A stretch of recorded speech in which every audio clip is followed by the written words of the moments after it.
Ministro da Economia, Paulo Guedes, participou de um evento da XP Investimento nesta quarta-feira. É um lugar, assim, que o Paulo Guedes gosta muito de ir, vai nesses eventos com banqueiros, com grandes investidores, grandes industriais e tal. E é onde ele se sente ali livre para nadar de braçada. E o Paulo Guedes chegou a soltar uma frase interessante aqui. Disse: você não tem que ter vergonha de ser rico, tem que ter vergonha de não pagar imposto. E ele falou isso também porque tratava de questão tributária, reforma tributária, taxação de dividendos, né? Ele até fala de algo, uma situação que é comum no Brasil, mas que não deixa de ser estranha, embora comum, que é o sujeito tem ali vários funcionários, todos eles pagam imposto e ele não. Em cima dos dividendos, não, né? Então, foi por isso que o Paulo Guedes falou: você não tem que ter vergonha de ser rico, tem que ter vergonha de não pagar imposto. Usou até uma expressão de Immanuel Kant, né? Falou em imperativo moral. Não é o caso aqui, mas ele usou essa expressão. E disse: como você emprega várias pessoas que pagam imposto e você não paga nada sobre dividendos? Mas, por que Paulo Guedes falou de imposto? Porque ele falou de reforma tributária. E aí vem uma declaração esquisita do Paulo Guedes. Porque ele associa o reajuste na tabela do imposto de renda. Falamos disso ontem, né? Aquilo que foi prometido pelo Bolsonaro, foi prometido também pelo Lula, e que ninguém fez. E que vem desde o Fernando Henrique Cardoso, desde 1996, oficializando o roubo. Na hora dos reajustes salariais, na hora de não contar com direitos, que às vezes ele nem sabe que tem, e são sonegados a ele. Em hora extra, em adicional noturno, uma série de coisas. E também nos reajustes, né? Porque se você tem, nós falamos outro dia aqui, simplesmente 70% dos que tiveram reajuste não tiveram, de fato, a recomposição da inflação oficial. Não é nem da real, imagina. Inflação oficial. Ou seja, tiveram diminuição de salário com um reajuste inferior à inflação oficial. E olha que se tivessem dado inflação oficial, ficaria abaixo da inflação real e na prática já seria perda de salário, perda de poder aquisitivo, perda de poder de compra. Na prática, salário menor, embora nominalmente salário maior. Fora os que não tiveram reajuste algum. Impressionante. Além daqueles que perderam o emprego quando acharam outro era com salário menor. Isso explica as diversas pesquisas que têm saído e nós temos divulgado aqui com frequência, que mostram, essas pesquisas, a redução da renda média. Na média, o brasileiro está cada vez com menos dinheiro. Menos dinheiro. Menos recursos. Menos dinheiro não em termos nominais, em termos de compra. Dinheiro vale o que ele adquire, não é? Ninguém come dinheiro. Dinheiro vale o que ele compra. Poder de aquisição que ele tem. Então, se você, com aquele dinheiro, compra menos do que comprava há um mês, há 2 meses, há 6 meses, você tem menos dinheiro. Você está comprando menos. O seu poder de compra é menor. A renda média caiu. Então, muitas vezes o trabalhador brasileiro é roubado até no lugar onde ele trabalha. É roubado por bancos. O sujeito, num aperto, vai no banco, faz um empréstimo, ou usa cheque especial, e aí ele é assaltado. Ele é assaltado com os juros cobrados. E outras taxas mais, né? É um negócio incrível. Quando o sujeito acorda, ele está correndo atrás de dinheiro para pagar o banco onde ele havia buscado dinheiro. E o principal, ele provavelmente já pagou 2, 3 vezes, mas não consegue liquidar o negócio porque os juros inviabilizam. Ele torna-se um devedor perene. E ainda é roubado pelo Estado. De diversas maneiras, né? Não devolvendo em serviços públicos o que o sujeito paga em impostos. É uma maneira de roubar o cidadão, o trabalhador, o empresário, o empreendedor. E ainda tem essa da tabela do imposto de renda, que há 26 anos garante, mês a mês, o roubo pelo Estado do cidadão. O cidadão é roubado pelo Estado, simplesmente com a não correção da tabela. E todos prometem corrigi-la, fazem umas mudancinhas aqui e ali, mas correção não há, ajuste não há. E aí vem o pessoal da Receita e fala, olha, na verdade, a defasagem já está em 100 e tantos %. Um abraço, o estrago está feito. E aí o Bolsonaro, ontem nós falamos disso, porque o Bolsonaro falou, não, no ano que vem a gente ia fazer isso antes. Mas a pandemia não deixou. Ele até falou aqui na Bandeirantes que iria fazer. Na época, foi em 2019. Paulo Guedes se assustou, né? Deu uma desconversada. Não, vamos ver. Deu demorado e tal, não é fácil, não é simples assim. Mas foi na mesma entrevista em que ele disse que Sérgio Moro seria indicado por ele, Bolsonaro, para o Supremo, para a vaga do Celso de Mello, né? E aí, disse o Bolsonaro esta semana, ó, a gente ia fazer, mas com a pandemia o negócio não teve jeito, vamos fazer em 2023.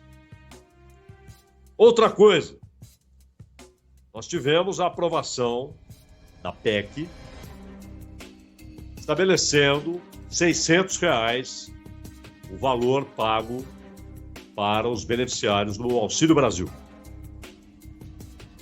E dizíamos aqui, é uma pedra cantada, uma caçapa muito fácil de ser cantada, que os dois que estão de fato disputando a presidência da República, o Bolsonaro e o Lula, nenhum deles, em janeiro, tomaria a iniciativa de falar, ó, agora voltamos para 400, tá bom?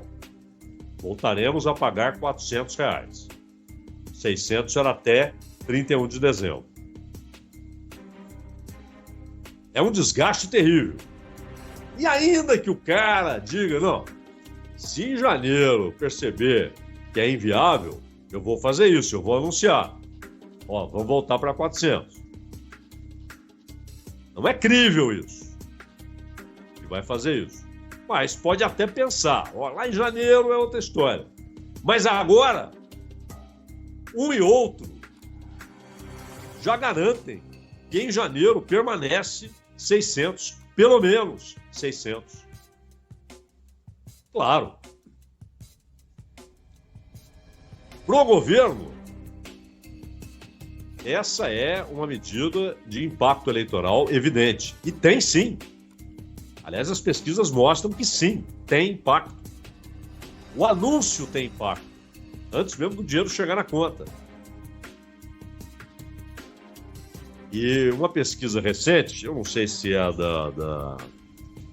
do Poder, uma dessas pesquisas aí uma delas mostra que 75% dos entrevistados sabiam do novo programa assistencial e do novo valor. E também do Vale Gás. Assim como, claro, caminhoneiros e taxistas estão cientes do benefício que lhes foi concedido naquela PEC, que foi aprovada recentemente no Congresso, promulgada pelo Congresso. Há uma estranheza de terem feito por intermédio de uma PEC. Estranheza, sim, à distância, né? Sabemos por quê. A estranheza é porque é uma coisa temporária. É um pacote de medidas com data de vencimento já anunciada, 31 de dezembro. Por que você põe isso na Constituição? Um negócio que vai valer 6 meses? 5 meses? Ou na Constituição? Uma emenda constitucional? Porque era preciso garantir o estado de emergência para que não houvesse risco de crime eleitoral, de desrespeito às regras eleitorais, à legislação eleitoral. Pois bem, mas chega janeiro, R$600, que valerão, então, menos do que valem hoje. Imagine, então, R$400. 600 já comprarão um pouco menos do que compram hoje, porque haverá inflação até dezembro. E, claro, com isso, o dinheiro vai perdendo valor dia após dia. Então, garantir R$600 em janeiro, garantir que vai continuar em 600, não iremos retroceder para o valor anterior, para R$400. É caçapa cantada, né? O Lula diz que sim, que não tem nada de retroceder para 400, e o Bolsonaro também. O Bolsonaro já anunciou. Se reeleito, não volta para 400, não. É 600 e isso está garantido. Só que o pacote tem um custo para os cofres públicos. E a PEC tratou de garantir o uso desses recursos para o pagamento desses benefícios. Porque os recursos já estão lá. É dividendo da Petrobras, é dinheiro da capitalização da Eletrobras, que foi o modelo de privatização escolhido.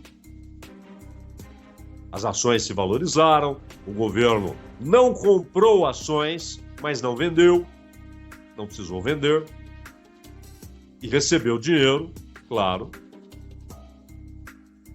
e também dinheiro do pré-sal, estabelecido em lei, que parte dos recursos provenientes do petróleo extraído do pré-sal, parte desses recursos está garantida por lei como sendo da União, para uso da União. Só que não é possível saber, prever qual será o lucro da Petrobras, digamos, no primeiro trimestre de 2023. Qual será a parte que caberá à União dos recursos provenientes do pré-sal? Quanto a Petrobras faturará com a exportação de petróleo? Que ações a União ganhará em 2023? Que precatórios serão pagos? Em que volume? Qual o volume de precatórios? Qual a quantia que será despendida para precatórios? Quanto valerá um título do Tesouro Nacional? Quanto o mercado pagará? Qual será o custo de financiamento do Estado? É bom lembrar que o Estado usa a inflação para se financiar.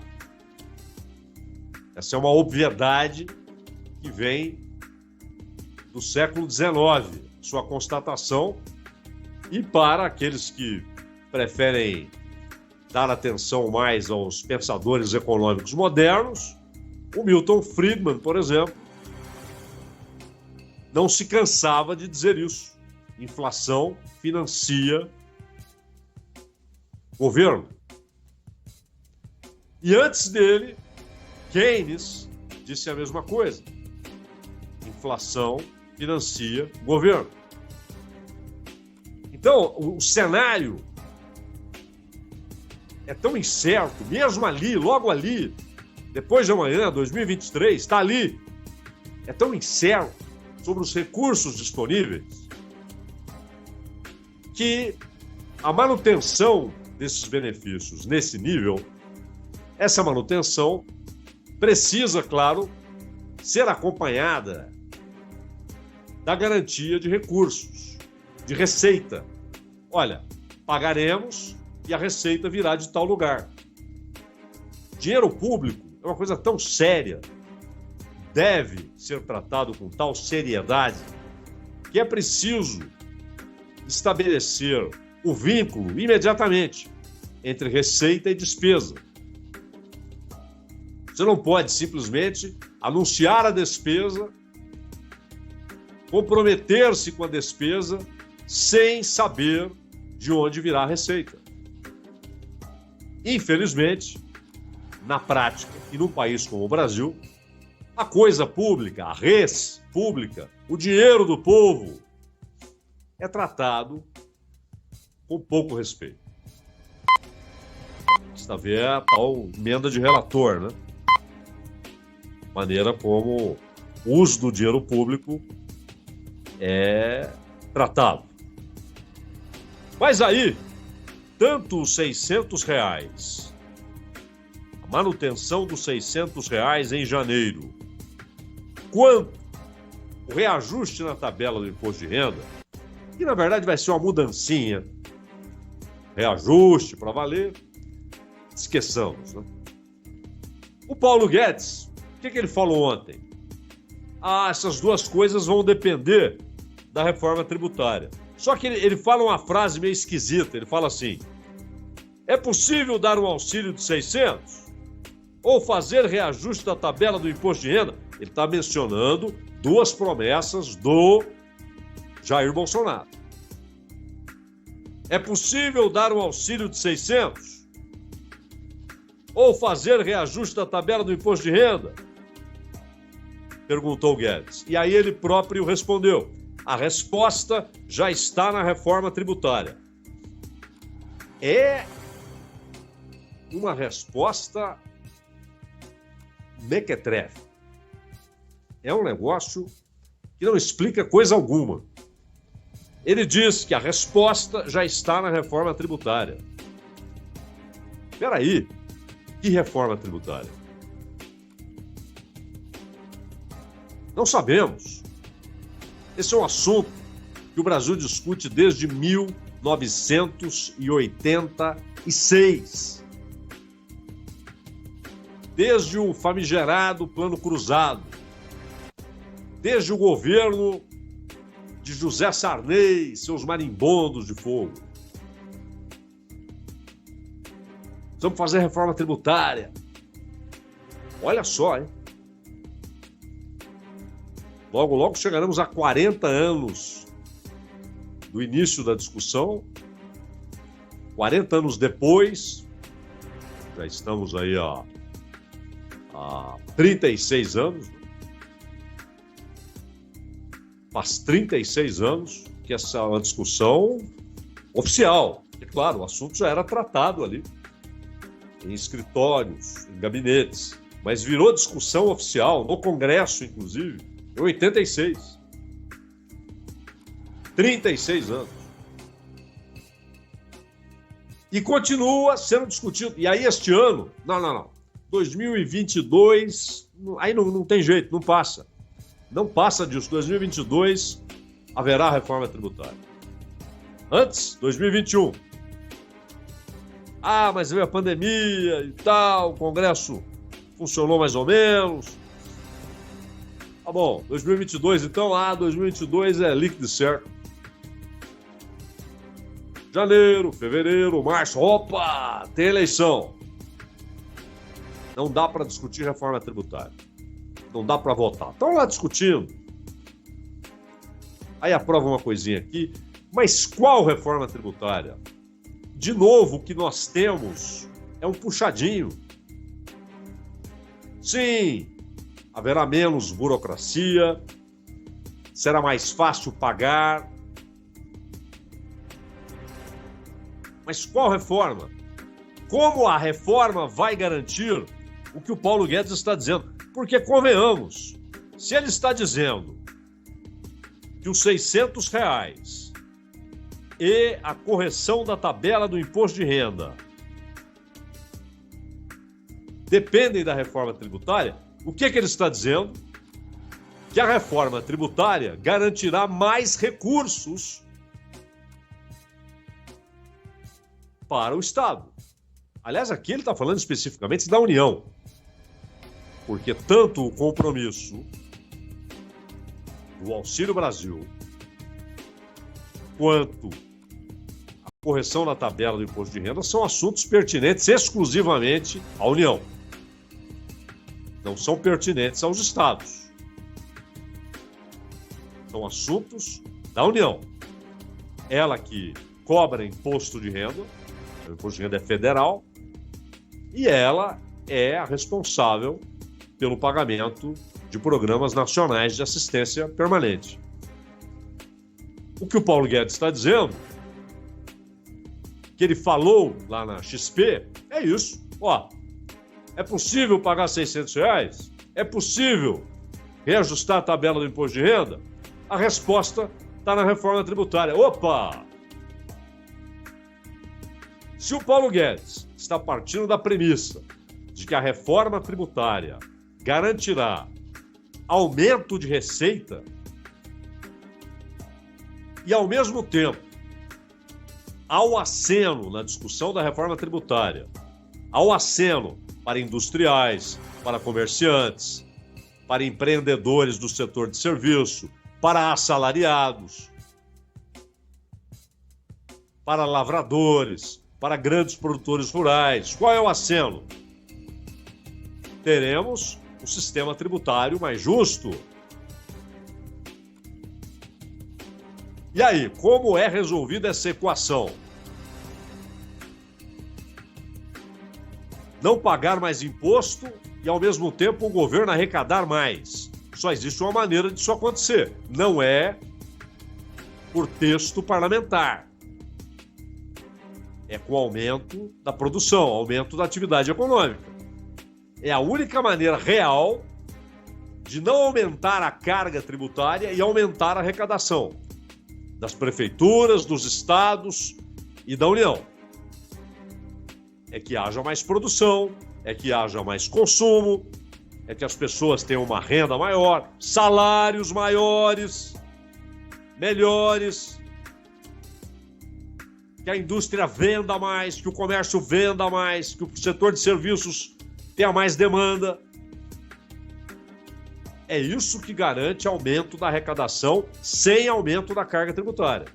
Se a economia não cresce e a carga tributária e o governo aumenta a arrecadação, é porque aumentou a carga tributária. Ou seja, o percentual do que é tirado da sociedade cresceu. Porque se a produção não cresceu e o governo arrecada mais, é porque aumentou a participação do governo naquilo que a iniciativa privada produz, naquilo que os trabalhadores produzem, naquilo que a sociedade produz e consome. E de onde o Paulo Guedes tirou a certeza de que da reforma tributária sairá a situação de maior arrecadação maior da União, para que ela possa garantir a manutenção dos R$600 e a correção na tabela do imposto de renda. Qual a alternativa?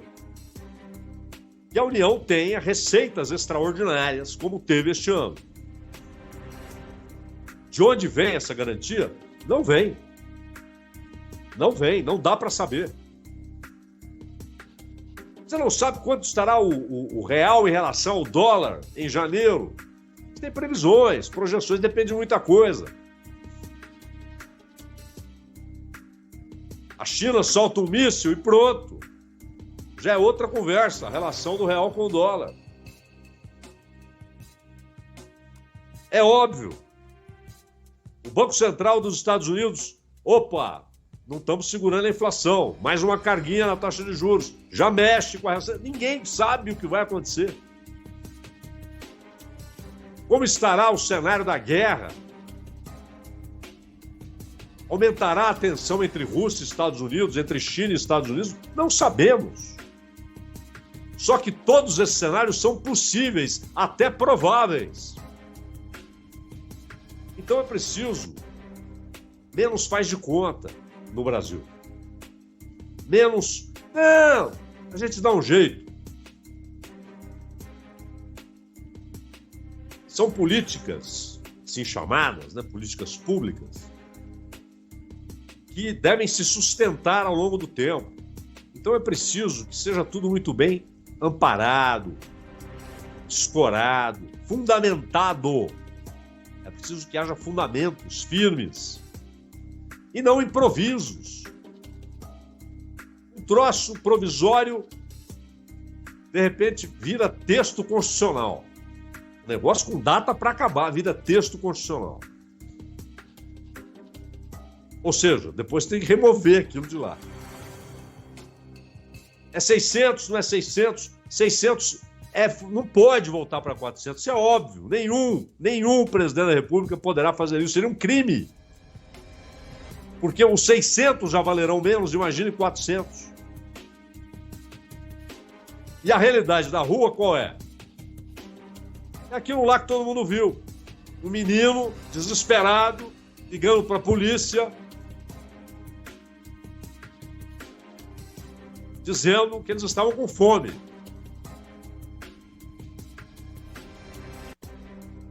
Minas Gerais. A polícia foi lá. Foi brilhante a ação da polícia. Foi lá e encontrou gente com fome, sem ter o que comer. Lembra até aquela cena, aquele episódio bíblico. Está lá no livro de Reis. A mulher só tinha uma farinha. Tudo que ela tinha. Farinha. E aí, os policiais se organizaram ali e ajudaram a comprar comida. Então, 400, 600, como se fosse assim, né? O cenário real é esse. Aquela criança ligando por conta própria, desesperada, claro, mas uma criança, com a inocência que nenhum adulto consegue ter. E o sujeito atende no 90 e ele só, olha aqui, tô ligando, a minha família não tem o que comer. Isso multiplique por milhares. Então, o programa é fundamental, mas tem de ser séria a coisa. Não pode ficar nessa de a reforma tributária que vai garantir, talvez garanta. Não tem nada a ver. A reforma tributária não vai garantir coisa alguma, vai garantir aumento de receita. É preciso fazer a coisa com seriedade. E a maneira saudável de aumentar a arrecadação de prefeitura, de governo estadual, de governo federal, é aumento da produção e do consumo na sociedade. A sociedade consumindo mais, produzindo mais, vendendo mais, empregando mais, comprando mais. Aí o governo arrecada mais, de maneira saudável, sem aumentar a carga tributária e sem precisar de inflação para se financiar. E como é que isso vai acontecer? Para finalizarmos, Paulo Guedes menciona de novo a tal carteira verde e amarela. É aquela ideia fixa que vários economistas, acadêmicos têm, políticos também. Não, tira mais um pouquinho dos direitos do trabalhador, que aí vai ter mais emprego. Sim, É mesmo? Não, não vai. Como a reforma trabalhista feita provou que não. O que vai acontecer você quer um contrato por qual carteira? A convencional, a azul. Não. Ou é a verde e amarela ou nada. Tem uma fila ali de gente que topa a verde e amarela. E depois de um tempo, só haverá a verde e amarela, que, segundo Paulo Guedes, produzirá, ao fim, uma poupança privada capaz de, lá na frente, suprir os problemas da Previdência. Não é este o caminho.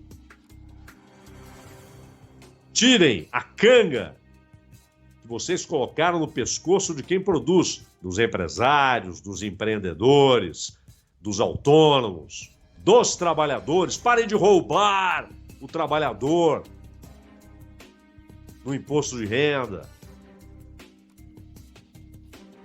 E, claro, o apelo quase patético, porque parece irrealizável: gastem bem a coisa pública. Usem bem o dinheiro do povo. Ronald.